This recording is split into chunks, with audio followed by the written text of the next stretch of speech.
et rosala biso malamu toyeba na biso na biso pona ekoma te mokolo bakokanga biso mokolo tokozwa na makambo bawanga na kikongole na biso mokolo kokoma mokonza mboka bawanga na kikongole na yo tango kozwa likanisi ya kwa postuler comme député national comme sénateur bawanga na teke oza congolais toyeba na biso naza Jésus Yankole siko naza na Kinshasa na kotala tango koki 243 mais nazali originaire ya province ya Ituri nazali originaire ya province ya Sud Ubangi to se présenter ko toza ebele toza otalana eza moi pasi pona banda kotanga bakombo bato mais nabi mama Sophie Kiboba aza otalanga awa na Kinshasa na Changu aza originaire ya grande province ya Bandundu na suki pa mama Sophie Kiboba na keeli sous pas ya Laurence Kitokolola aza otalanga na France siko na Paris mais aza originaire ya grande province ya Bandundu JC Mala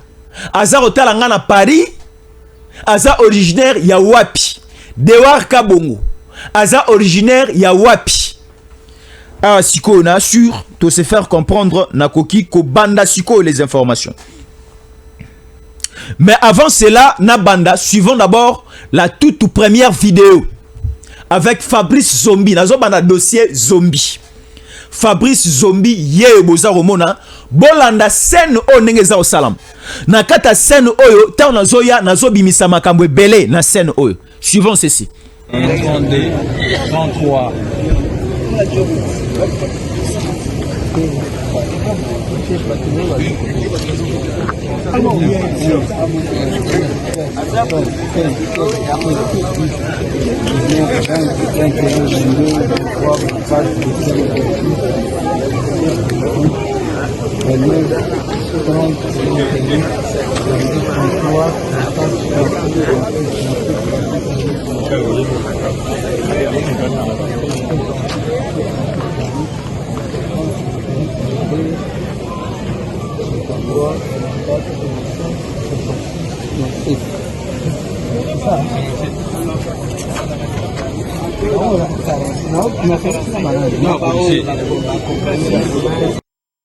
Voilà, là c'est Fabrice, autrement appelé Zombi. Bon, mon vidéo oyo nazo kota la profondeur n'expliquer bino la réalité. N'expliquer bino la réalité bayi kongomani na ebite ba mususu ba rozala desi na ebite ba mususu température na bango rozala ndenge nini mais supportons quand même to comprendre ndenge mboka na biso za kotambola mais lisons d'abord avant n'expliquer biso le dossier. Fabrice Zombi que vous voyez autoproclamé roi de la tribu Soukou.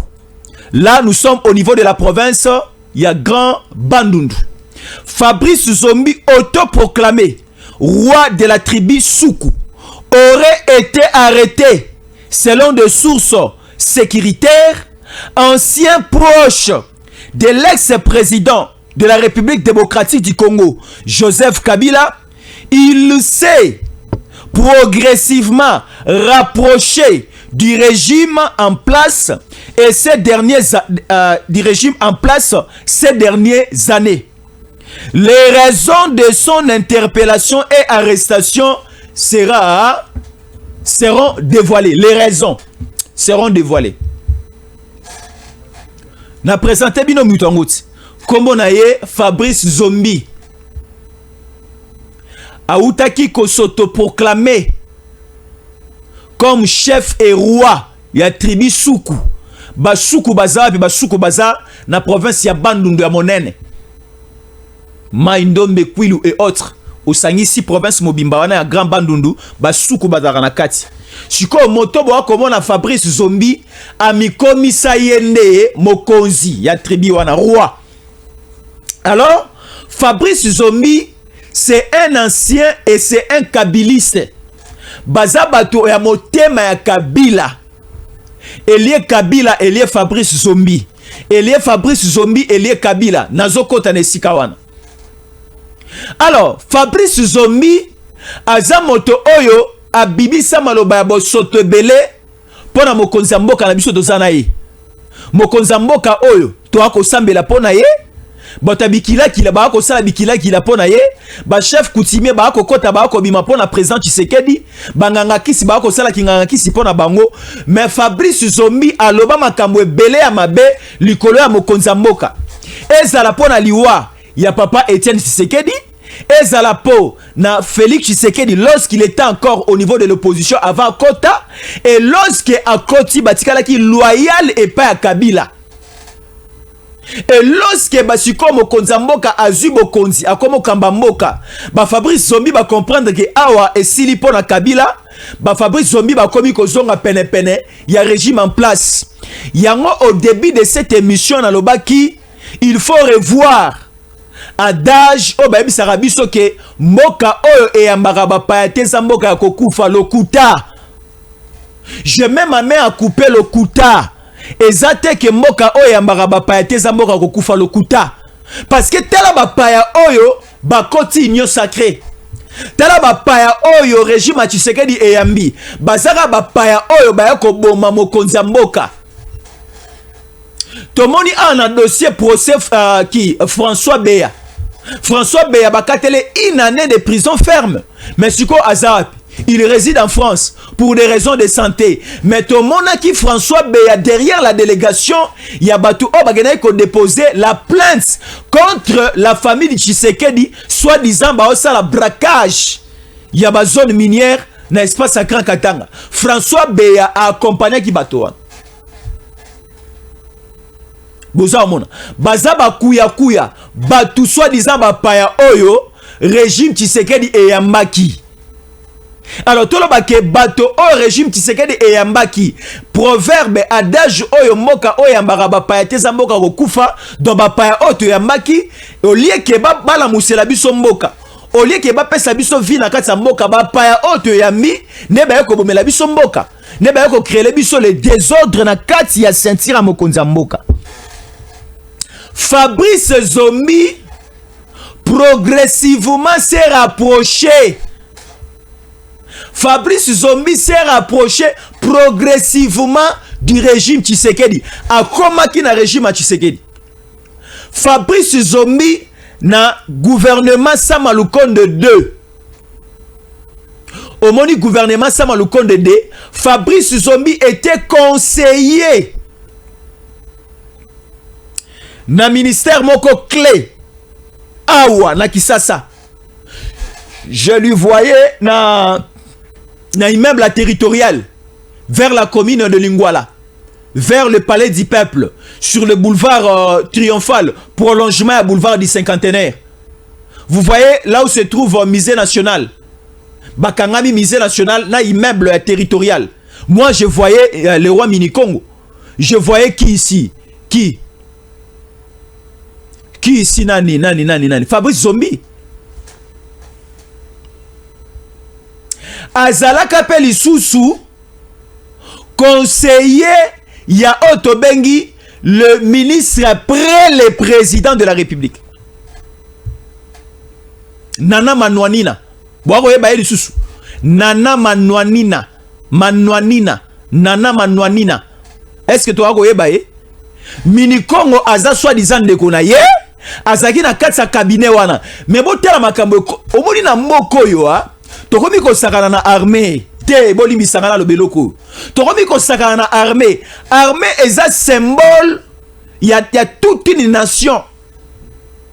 Armée eza loko la cabine o bazo yebisa biso danger de mort basimba ngo bisimba simbate. Fabrice Zombi akiti yenani akoma ko simba ba militaire na mapeka ba militaire ba kaukela ye a compter 1 2 3 apesa mitindo et pas ba militaire ye aza nani akomi commandant suprême apesa mitindo et pas ba militaire. Je vis des capitaines, je vis des lieutenants, des sous-lieutenants, je vis des sergents. Garde républicaine ezala ki wana ye Fabrice Zombi aza nani aya ko compter ba militaire boye na komina na dossier mosikate. Fabrice Zombi aza nani aya ba soldat ba kaukela e boye azo compter 1 2 3 4 1 2 3 4 1 2 3 azo simba bango na mapeka et puis ba soldat bazo memia bazo tosaye. te. Nous devons changer.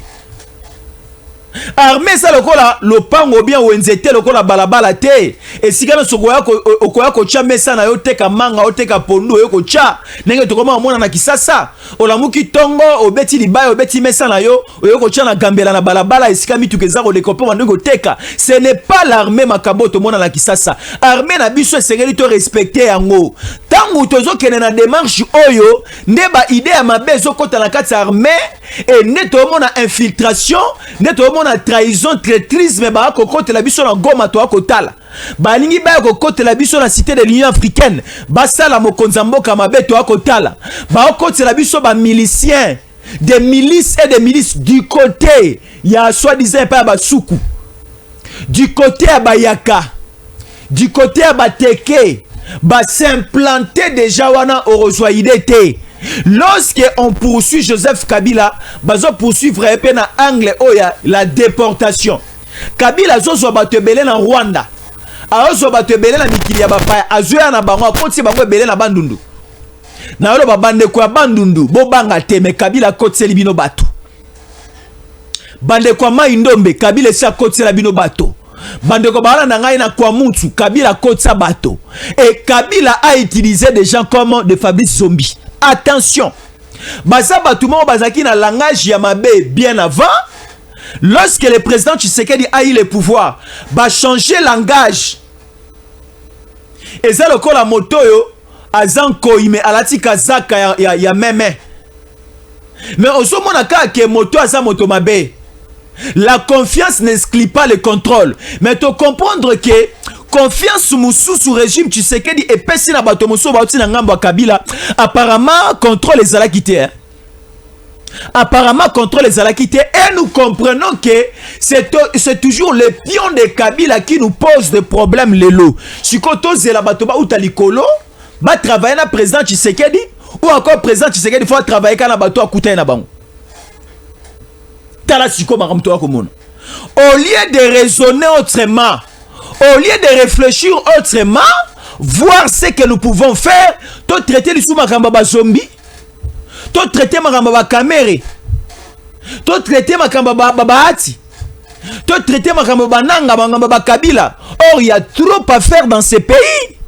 Mboka na biso a bolimbisanga et comme kuna chantier te. Mboka na biso tozana na niveau ya kokomisa yango chantier te. Parce que chantier ezali lopango oyo et si basali eloko babengaka dans un bon français basali palissade. Donc ça dit moto sombi lopango na ye a clôturer yango d'abord na batol. A beti batol a clôturer yango po misale zo sala manakati bato bazali banda ba monate. Nde esika o ba clôturer na batol to ko benga yango chantier. Tout le monde a ba maçon ba kota ba maçon ba bimaka. Mais mboka na biso to ko bina na niveau même pas à chantier. De ça le pango moko esi to sombi mais to za ko réfléchir to banda ko tonga wapi. Ndaku na biso porte yango kozala na ndenge ya liboso ya avenue ou bien na ndenge ya sima ya avenue. Ba fenêtre ko talisa wapi na ngambo Brazzaville ou bien na ngambo Congo central. Donc to na niveau wana. Après niveau auto za ngo photo kota tiko na niveau ya chantier. Siko chantier ngo to kotonga mboka na banani na ba zombie na bato ba otie pa Kabila na bato baza ba Burundais ba Rwandais ba Ougandais baza na Congo na bato o ba ko causer déjà de très sérieux problèmes na régime Tshisekedi. Nous allons risquer que Tshisekedi passe to sali pe le côté moto muso akoya a ko dominer biso encore pendant 18 ans 20 ans on rozala étranger. Faisons attention Congolais. Nabi Congolais, faisons attention. Ce qui te continue na ba polémique à ba réseaux sociaux, na ba polémique ya ba appartenance tribale na biso, na ba polémique parce que ce qui le long na moto ezapo na Kabila te. Kabila zé loroté na mokoyo. Si à l'époque de Kabila ndo somba lopango soma mutuka, ce n'est pas grâce à Kabila. Nzambe na pambola kiyo. Oh, à l'époque de Kabila to kota na régie des eaux, hein? À l'époque de Kabila Tokota Snell, hein? À l'époque de Kabila Tokota on entra tout ça pour matricule, hein? À l'époque à Kabila c'était la distribution des matricules de l'État pour raison il y a la redevable panaye pendant longtemps. Mais Kabila zali sous-souté attends aux matricules à l'État et ça matricule à l'État mboka na yo aux redevable pas Kabila te Moi, je lance ces conseils. Et puis, bande koloko ba Shadari. Et puis, bande koloko ba Obe Minako. Et puis, bande koloko ba Nehemi Mulania. Et puis, bande koloko ba Nani. Ah, so na tangi komba muto ya aboui. Et vous a sous-passe. Yonga na lobby, hein. Bolimbi sangana tanga komba parti politique au IDPS. Bande ko baza na IDPS te oyo régime ko sala bango confiance. Ou bien bande ko baza kilikilité o baza ko bima na ba campus, ba ko bima na ba USC na ba IPC, ba ko bima na ba Inilu, ba ko bima na ba Inikis, ba ko bima na ba université ya Kananga ya Mbujimai, université ya Matadi, université ya Gemena, ya Guadolite, université ya Mbandaka, université ya Kindu, université ya Goma Bukavu, université ya Wapia Boyelisusu, ya donc c'est-à-dire bato baza ko bima na ba université wana bako yiko kamba mboka te il faut ka batu o bazaki na Kabila bango ne baza na mayela ko kamba mboka bon mona donc ezaka pasi à ce niveau eza pasi Fabrice Zombi aza déjà na maboko ya justice bazolandela ye na dossier moko très sensible alors à ce niveau là il faut to fongola miso bandeko to fongola miso Kabila azalaki trop tala omoni hein bolimbisanga Kabila pas azobate Kabila n'est pas fou Kabila tambola bolumu na balabala te lorsque Kabila prend la décision ya okota Goma Kabila pona ye alobaki esili na oui Kabila déjà aminaki mokonzi ya mboka Tshisekedi banda komona na janvier, février, mars alaki sous Tshisekedi te. Bande kona lo besiko yo bolimbisa ngai.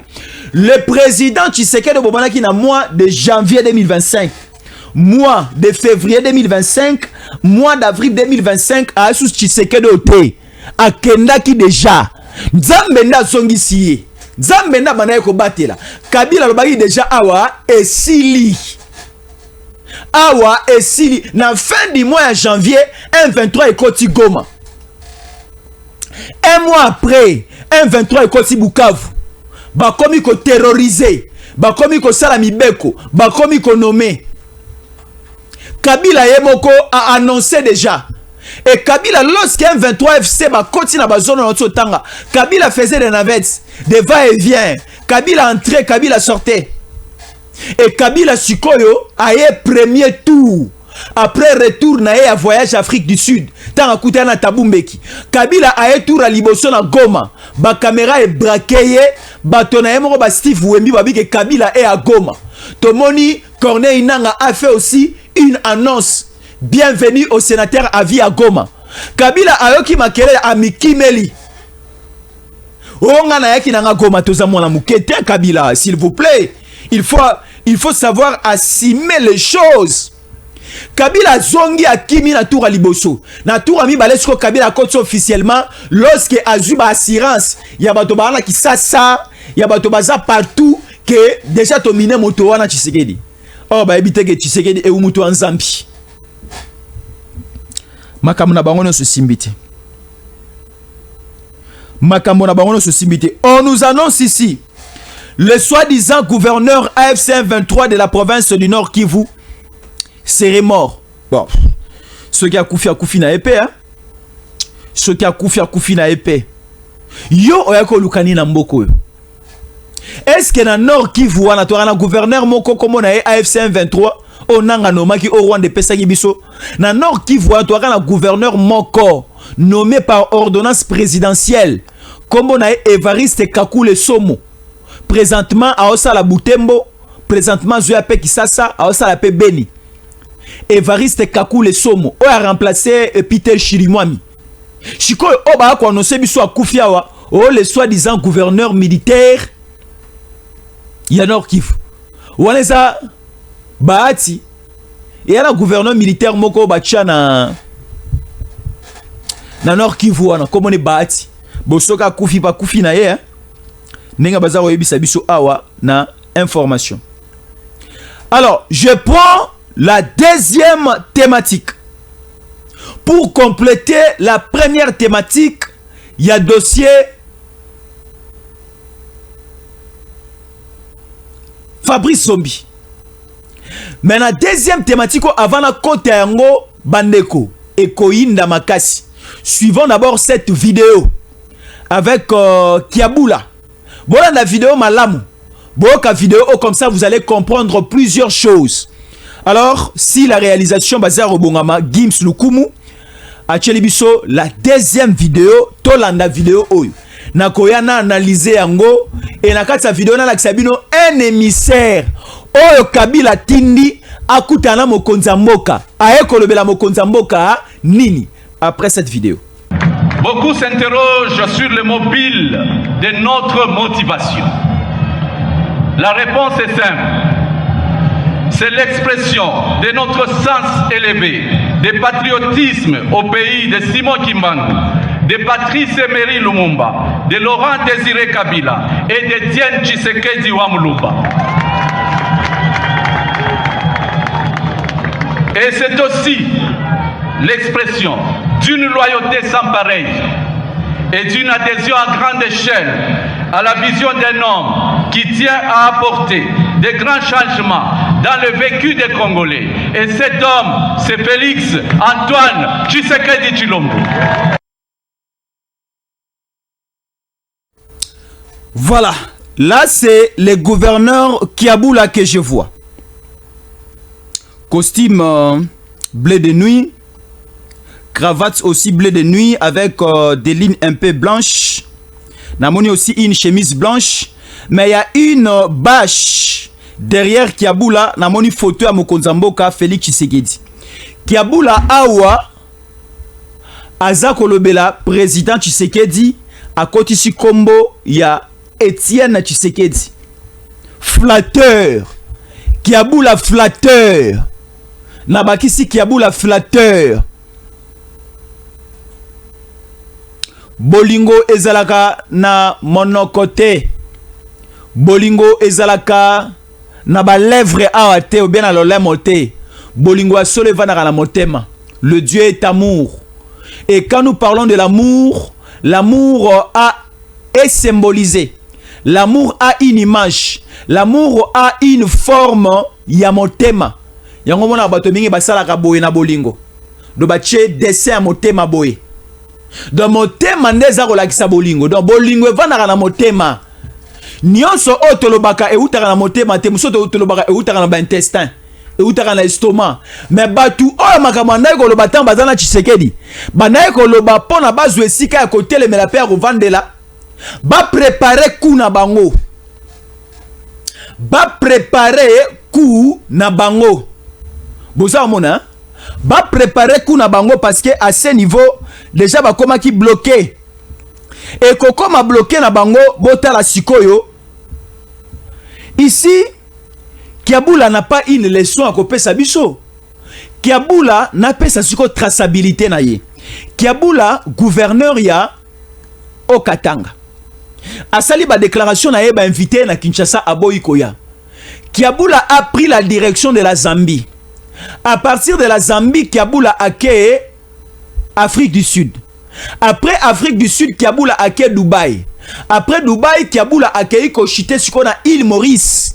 Et si Kawapi, Azalaka, na villa na ye. Aranaba villa mo na île Maurice wana ozoidete. À partir de l'île Maurice, à Benganina Kabila, Kenaza Oya. Kabila lobi, omoni soki oye, ozamwa na mabe. Mission te pesa ki yo sokomagi na suka. Mais aussi lisi angote. Kiaboula lobeli Kabila. Namba effort nyonso na sali. Bondimi ngai te na lingi na ya bozolo bana ya te. Kabila lobi koya te na oboma yo. Zonga esika outi. Oza kolobelanga ki osali effort. Effort na yo e produire nini. Tout effort est effort lorsque il produit des fruits. Effort na yo Kiaboula ezawa pi parce que olobi ko osali effort. Tolinga komona effort na yo soki Tshisekedi alongwaki ou bien soki Katanga momba ekweyaki. On a tenté entrer même par Kitanganika. Kiaboula okoki ko mobiliser te. Kiaboula okoki ko sala eloko te. Alors Kiaboula komeka ko tia makolo na yo na Goma te. Komeka ko tia makolo na yo na Kigali te po to koboma yo. Ko tia pe makolo na yo esika na zana na Namibie te po na ko beto masasi na Windhoek. ne Kabila aoki ko banga Kabila boko recevoir ye alongwe île Maurice a zongi suko Afrique du Sud et je ne suis pas sûr que il est toujours en Afrique du Sud à cause de la azongi île Maurice bien azongi Dubaï bosa mona suko bato boye bazana leçon repesa biso suko na niveau autokomeli Kabila a moni déjà que ba plan ba circuit na nyonso eza bouché a osala nini il doit négocier mais à négocier ndengeni natanga d'abord là où Kabila a encore fauché lisons ensemble ba ko yebisa biso nini là c'est Kabila qui parle RDC République démocratique du Congo le procès de l'ancien président Joseph Kabila Emmanuel Shadari hein Shadari prend la parole Emmanuel Ramazani Shadari figure de proue du PPRD a dénoncé un théâtre et une mise en scène ridicule dans un contexte de crise politique aiguë.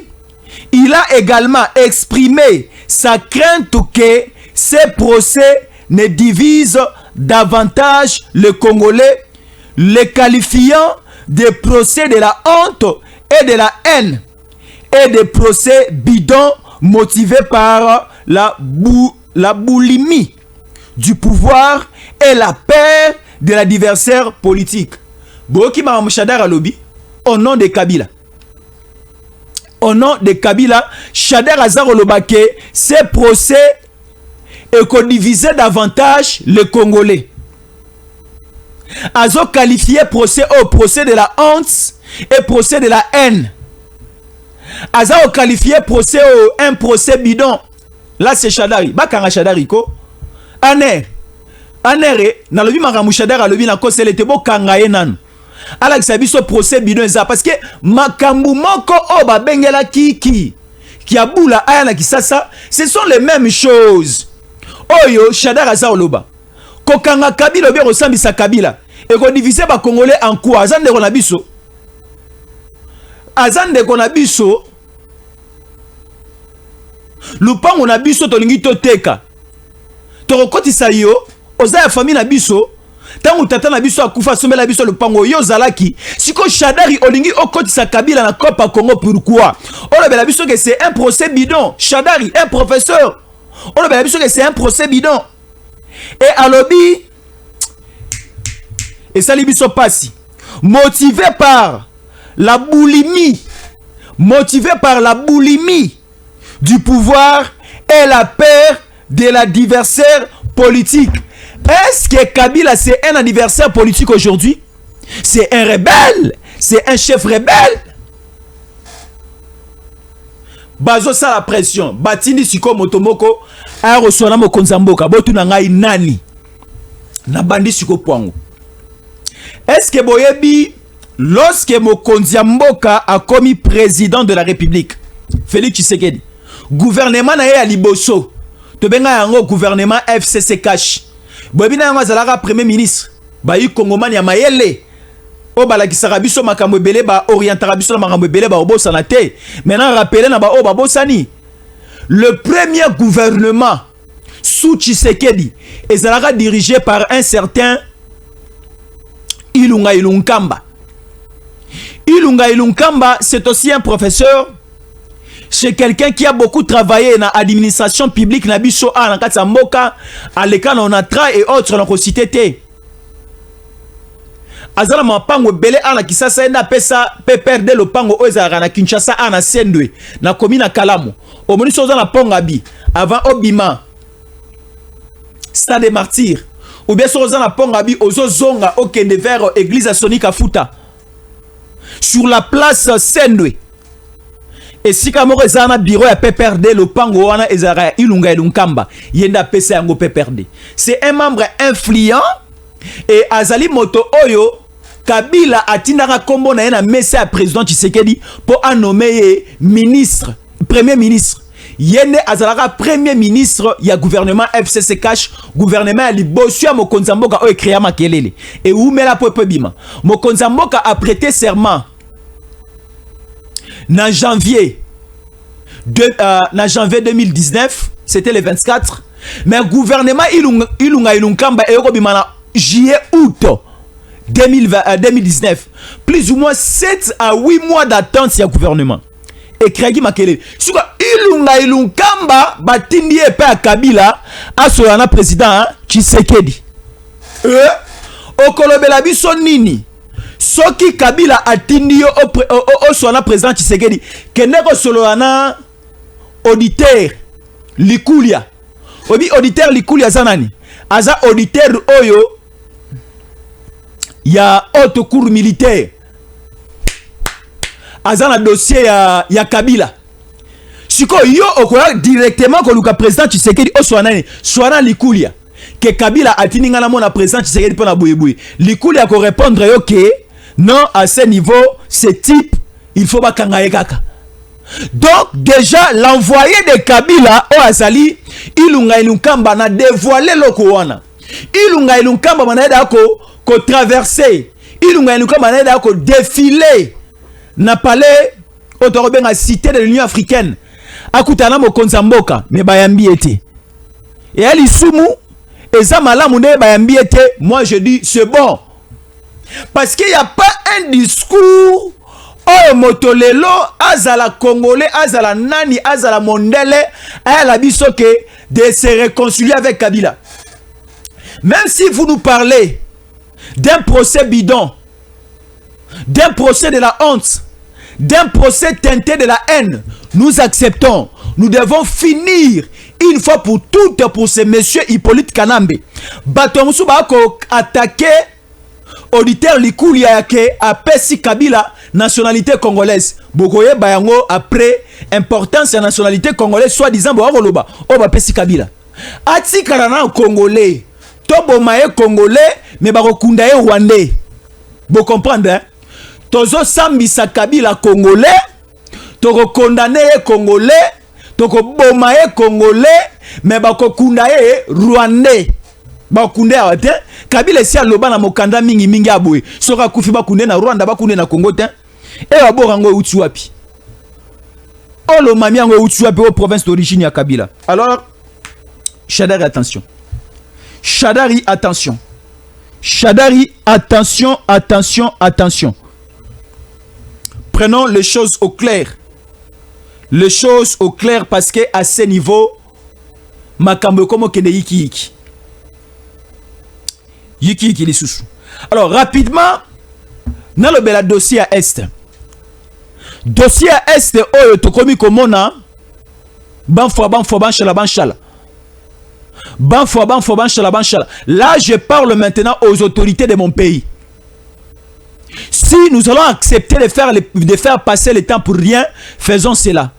Mais ceux qui makamuto tozo sala, tolingi epesa biso gain de cause, tolingi efuta biso tala, pardon. Bateau et tomoni que tu marché na bango ensemble dit. Lobby kakaboy.